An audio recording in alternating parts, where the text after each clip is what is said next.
How's it going there, guys? Welcome back to the channel and welcome back once again to the workshop. So, it is absolutely freezing cold. It's gone 9 o'clock at night, and when I say it's freezing cold, I'm not joking. There is a frozen Range Rover right behind me. Everything is starting to frost over and I'm here filming a video.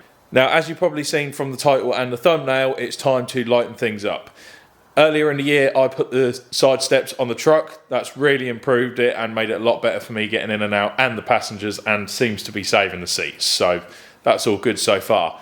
However, we need to lighten things up, but I'm not going to take anything off the truck. So quite a while ago, I think it was actually a year or two potentially, Scott, who built the Civic, when I went and saw him at one point, basically said, do I want these? These are genuine max power gas Underglow, if the gas, if you call them that, I don't know. But in any case, they're genuine max power ones, and I've decided that the truck is going to get them. The glow kit is probably going to go on to the Golf, and then we've got the Beamer to play with as well. So, got to figure out a way to mount these. I've already had a bit of a look, and I think the best way to do it is probably going to be on the small mounting points on the ends, just there, is just to drill through into the chassis rail. The kit does come with some little self tappers, so I'm probably just going to put it in with them and hope for the best. Now, I know that some of you are probably going to be like, oh well, you're going to affect the structural rigidity of the chassis rails and everything else, blah blah blah. I'm putting a couple of pinholes in each chassis rail. It's really not going to make that much of a difference. The amount of holes that are already in chassis rails, in any case, it's going to be no change to it whatsoever. So I'm going to find the drill and drill into a 14 grand truck.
So, yes, it's a little bit, I'm trying to think of the right words to say.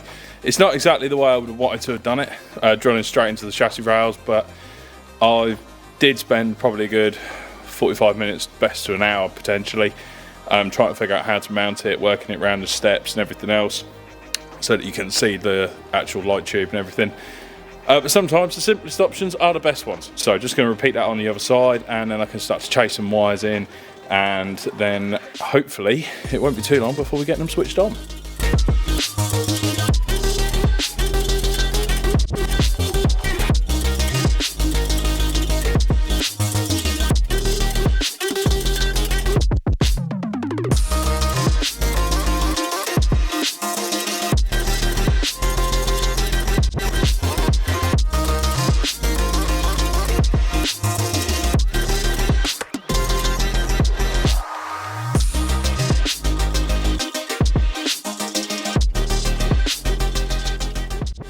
So, this part of the video, when I say I'm going to lighten a car, I'm actually going to lighten a car. Beamer, that has got some old Raceland bucket seats in it. I bought them when I built the car when I was about 17. They're pretty tatty, they've definitely seen better days, and I'm sure they're well out of date by now. I'm pretty sure they were out of date when I bought them, if they even had a date when I bought them. So, yeah, I'm going to get them out of the way so that I can list them up. Somebody might still want them for like an arena car or something like that. So I'm going to whip them out. That'll give us a bit of room inside for a future plan for the car.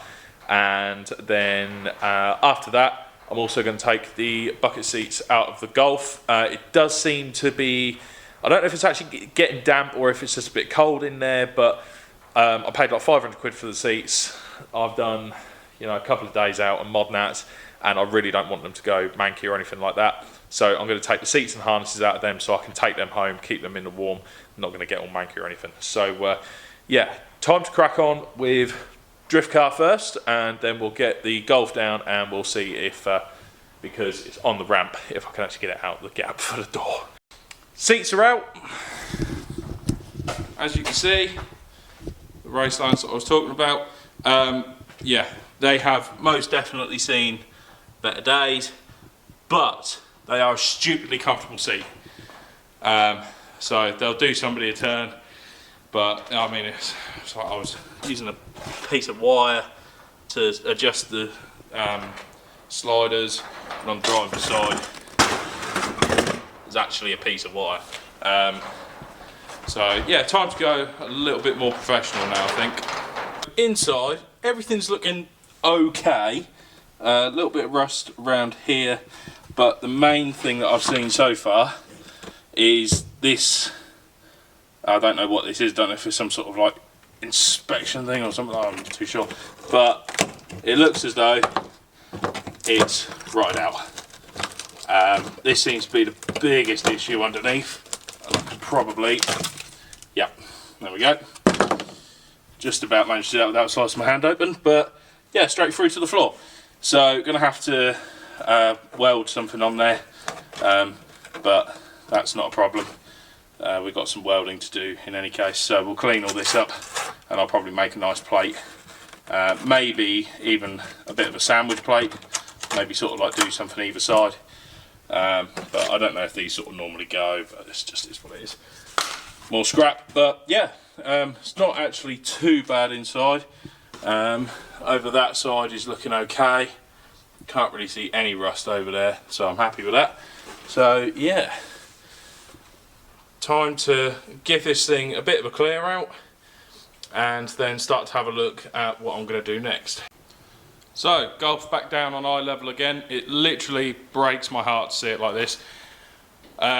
Looking underneath, basically I think everything's going to need to come apart, rear beam, brakes, everything, and judging by what's been left on the front of the BMW, considering it hasn't been running, I'm not sure what to think. I don't know, maybe sump plug or sump seal, but given that it's over this side, I've got a feeling it's gearbox. It is a high mileage engine. I think it has actually peaked over 200,000 now.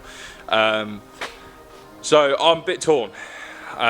Given the amount of oil and everything, do I rebuild it as what it is, or I'm potentially thinking of going down the route of, if I'm stripping everything off underneath, rust treatment, re-under sealing, potentially a new rear beam depending on how bad it is.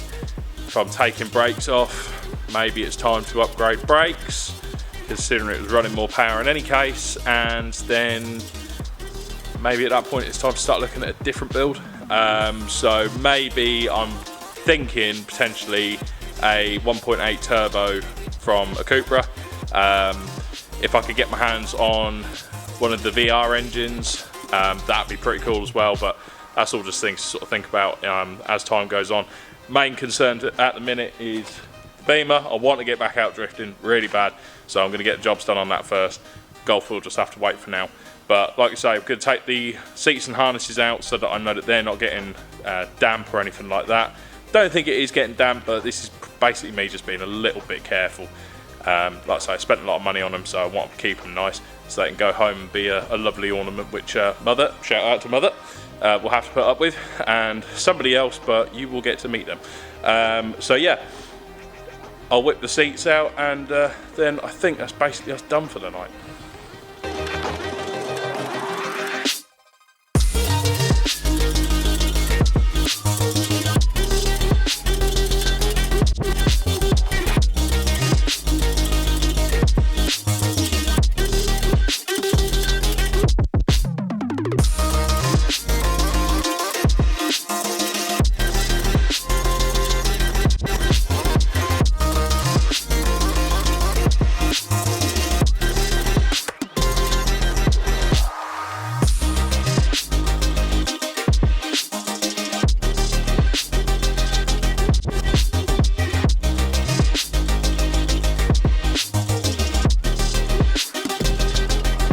So that's going to be it for this video, guys.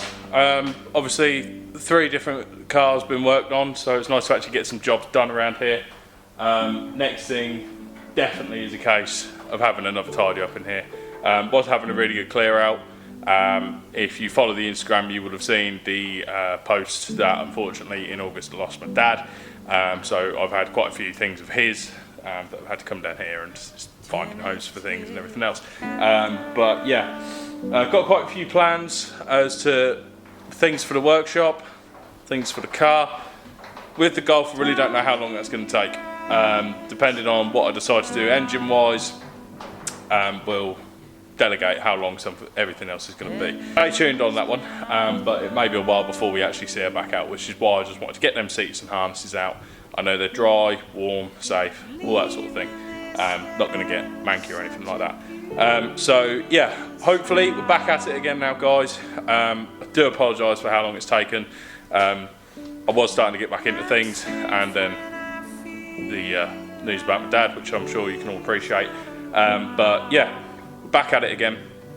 Gonna hit it hard this time. I know I've said it before, but we're on it now. Got a lot of plans for the Beamer. That is the main thing to get sorted. Once I've got that going and running right, and the few jobs that I want to do to it, / need to do to it, then we'll be back out on track. So hopefully next year, back out on track. As the Golf isn't going to make it to Mod Nats, maybe this will, maybe something else will, maybe the truck will go again, but we'll find out. Peace out, guys, catch you next time.